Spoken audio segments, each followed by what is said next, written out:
কিতলাল মিশ্র নামে ছিল জানা যায়।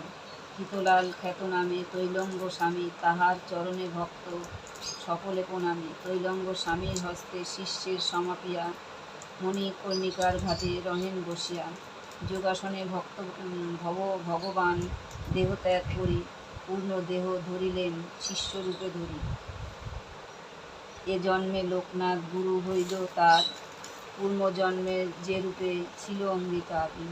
লোকহিত তরে তিনি বিশ্বপরিক্রমী, জীবের উদ্ধার লাগি রয় জীবিত তথা।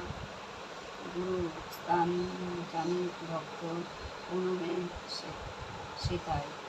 চারিপুত্র পুত্রবতী কমলা শ্রীমতী, ধন্য মাতা লোকনাথ ধন্য শ্রীপতি। সন্ন্যাসী দীক্ষা দিলে পুত্র একজন, বংশ পবিত্রতা রক্ষা করিবে সে।